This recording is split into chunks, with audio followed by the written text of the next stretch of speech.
Hello everyone, यहाँ हम हमारे मर्ज कॉन्फ्लिक्ट प्रोजेक्ट के बारे में डिस्कस करने वाले हैं।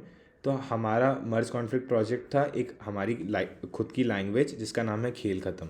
खेल ख़त्म बेसिकली एक लैंग्वेज है जिसको हम सी प्लस प्लस में ट्रांसलेट करके सी प्लस प्लस के कंपाइलर के थ्रू आउटपुट जनरेट करते हैं। ये लैंग्वेज बनाने के लिए बेसिकली हमें 3 इंपॉर्टेंट स्टेप्स लगे: लेक्सिंग, पार्सिंग और ट्रांसपाइलिंग।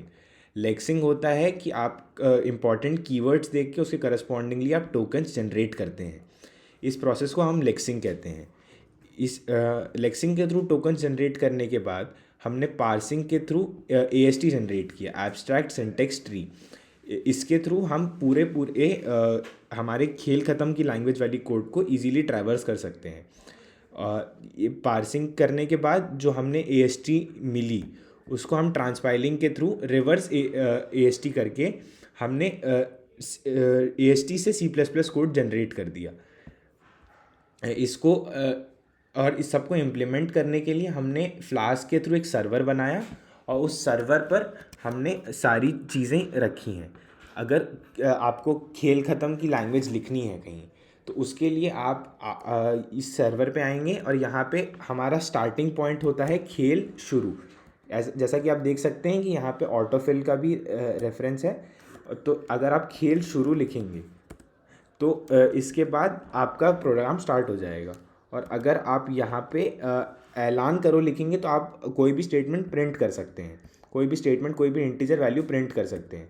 तो अगर आप ऐलान करो लिखेंगे तो आप फिर यहाँ पे जैसे आपका स्टेटमेंट है हेलो वर्ल्ड, तो आप हेलो वर्ल्ड प्रिंट कर सकते हैं। और अगर आपका पूरा कोड कंप्लीट हो चुका है और अगर आपको एंड करना है तो आप उसके लिए यहाँ पे खेल ख़त्म लिखेंगे। इससे आपका कोड कंप्लीट हो जाएगा। और जब आप रन दबाएंगे तो आपको देखेंगे कि यहाँ पे आपको करस्पॉन्डिंग C++ फाइल जनरेट होती है और जो करस्पॉन्डिंग आउटपुट है वो जनरेट होता है।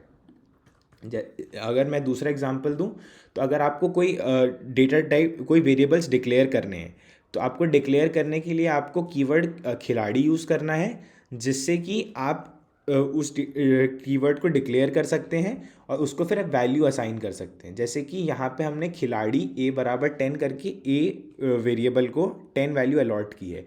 यहाँ पे A को खिलाड़ी अपने आप A को इंटीजर डेटा टाइप अलॉट कर देता है करस्पॉन्डिंगली 10 देखकर। इस तरीके से आप देख सकते हैं कि हमने बहुत सारे एक्सप्रेशन जैसे प्लस, माइनस, मल्टीप्लाई, डिवाइड ये यहाँ पे किए हैं। और इसको जब आप रन करेंगे तो आप देखेंगे कि करस्पॉन्डिंग C++ फाइल और उसके करस्पॉन्डिंग एक टर्मिनल वाली आउटपुट आप देख सकते हैं। उसके बाद आता है वाइल लूप। हमने एक वाइल लूप बनाया है, जैसा कि आप यहाँ देख सकते हैं खिलाड़ी काउंटर बराबर 1।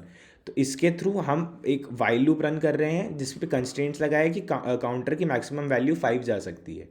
तो जब आप यहाँ पे रन करेंगे तो आप देख सकते हैं कि यहाँ पे करस्पॉन्डिंग C++ फाइल जनरेट होती है और जो करस्पॉन्डिंग आउटपुट है वो जनरेट होता है।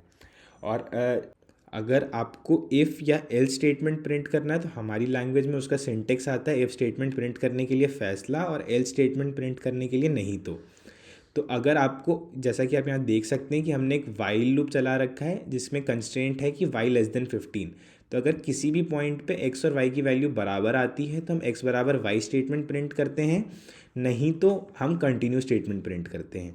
तो अगर आप यहाँ पर रन करेंगे तो आप देख सकते हैं कि करस्पॉन्डिंगली एक C++ फाइल जनरेट होती है और यहाँ पर एक करस्पॉन्डिंगली C++ आउटपुट जनरेट होता है। Thank you.